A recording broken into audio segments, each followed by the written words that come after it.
كتب الله لنا هو مولانا وعلى الله فليتوكل المؤمنون. Islam has created that window to cater for the less privileged, to cater for the weak ones in the society. So that on the day of Eid, you don't have a Muslim. It's an abhorring situation to still find on the day of Eid a Muslim still begging for food. It's a clear manifestation that that society or that community or that Muslim community has failed in their responsibility. It has failed. It's a manifestation, Madahirul Fashalil Ummah, that Ummah, that community has failed in its responsibility towards its adherents in that environment.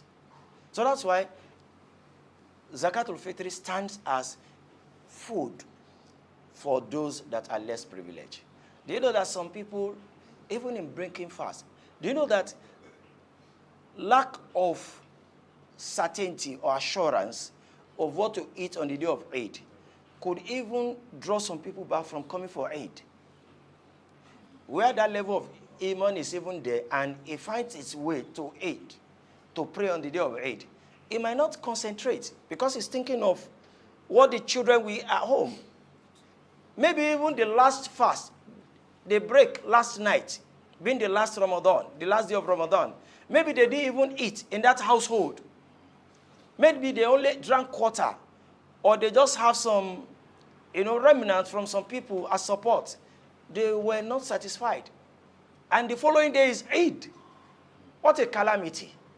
If that person comes to prayer, even when the Imam is saying Allahu Akbar, reciting the Fatiha, he will not concentrate.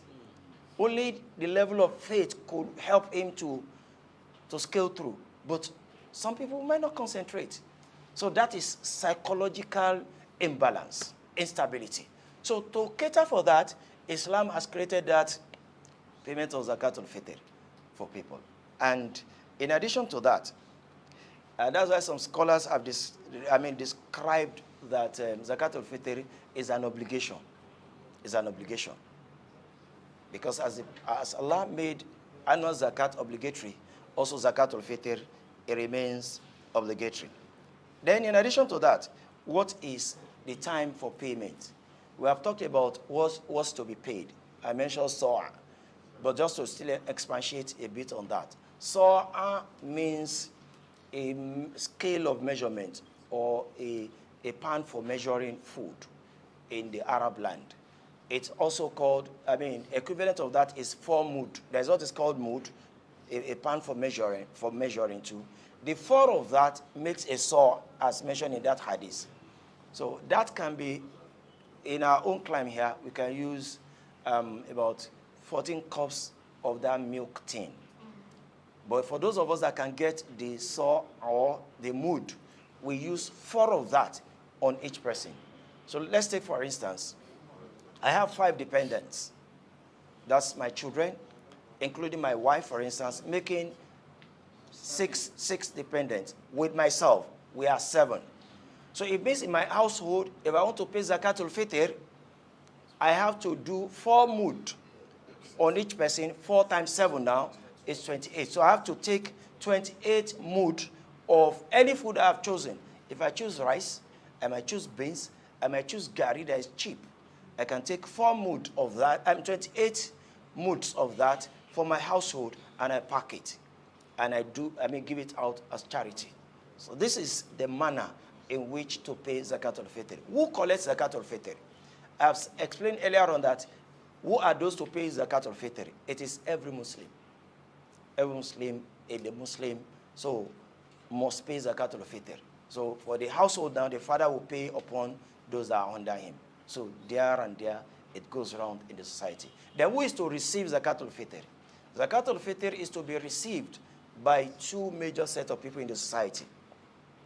Al-Fuqara wal-Masakin. The Fuqara, these are the poor persons in the society. Poor to mean somebody does not have any assurance of what to eat at all. He doesn't have what to eat. Is that poor? He's not expecting from anywhere. He only relies on Allah subhanahu wa ta'ala. He relies on handouts from people. He doesn't have ability. That's the fuqara, al-fakir. The second one is al-miskin.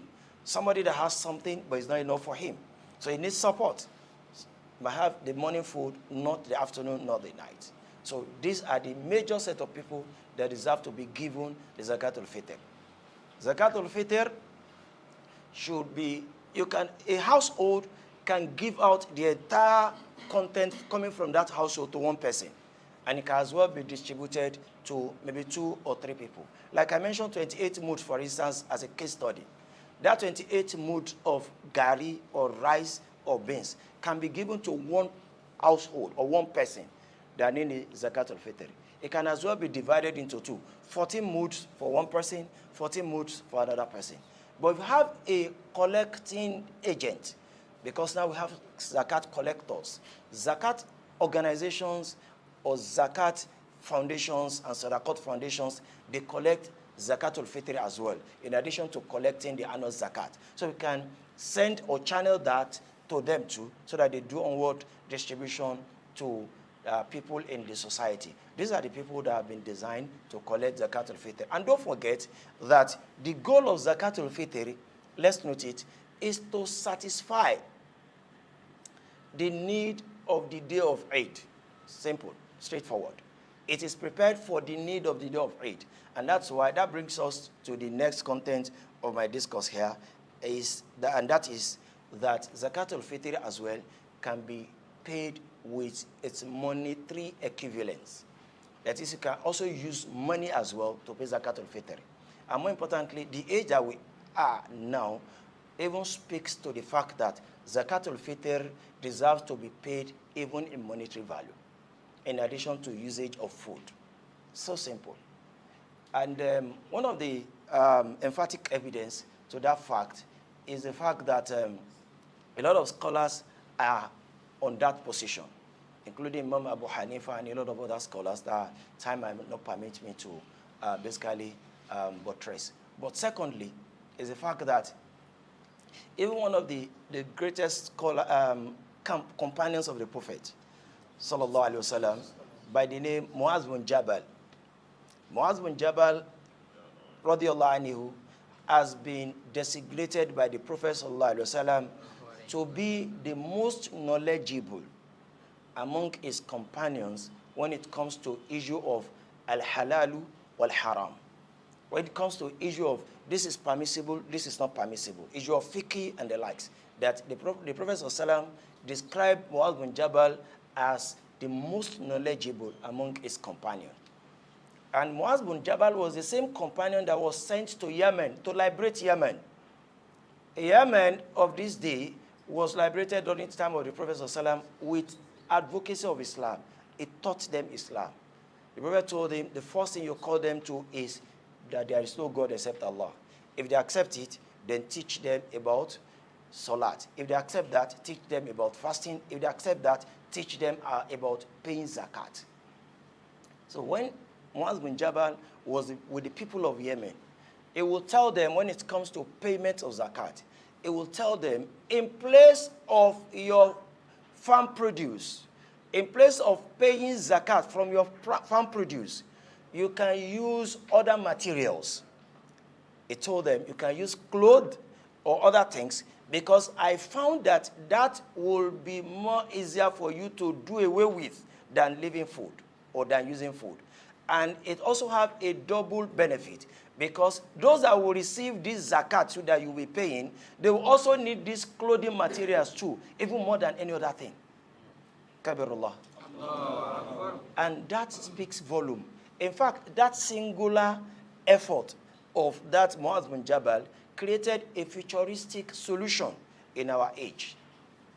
Since then, more than 1,400 years ago, that scholastic exertion of inner knowledge or deduction from the Quran and the principle of the Sunnah has basically is handy today to meet the need of today's world. Can you imagine? It is not to make mockery of the issue of paying with food, but it's to add to the fact that in addition to that, using monetary value is even more beneficial even now. And that's why some scholars have said we can as well add the two. When you pay with food, then you add some money so that that person can have fuller benefit, because the goal, like I said earlier on, is to make people more satisfactory and fulfilling on the day of Eid. So when on the day of Eid, I bring jero to your doorstep, and I say, this is my Zakatul Fitr. You have done your own Zakatul Fitr, but you left me with piles of jero that I don't know what to do with it with my household. Even if I know what to do with it, to prepare it cannot get done in the next 1 day or 2 days. So that is essentially, it means coming with monetary equivalence will go a long way to stop and nip the challenge in the bud immediately. Immediately I can collect the money, go to the market, and cleanse the tears of my children and buy some things for them, and we become happy on the day of Eid. And that is the essence of Zakatul Fitr. So basically, with this understanding, I pray that Allah subhanahu wa ta'ala make it easy for each and every one of us. And don't forget that the time of payment must not exceed the time people are going for Eid. We need to take note of that. Some people are lackadaisical about it. Oh, I'll pay it, until it seems that we won't carry it to praying ground. And we still be looking for, please, do you need Zakatul Fitr? So let us do it, before people go for Eid. And if you follow the style of Abdullah ibn Umar, he used to do it a day or two before Eid, so that it will be easier for distribution. In fact, some scholars even do it some 10 days, 20 days, even before Eid, just to keep it there. When the time is near, 2 days or 1 day to that time, they will now bring it out for distribution.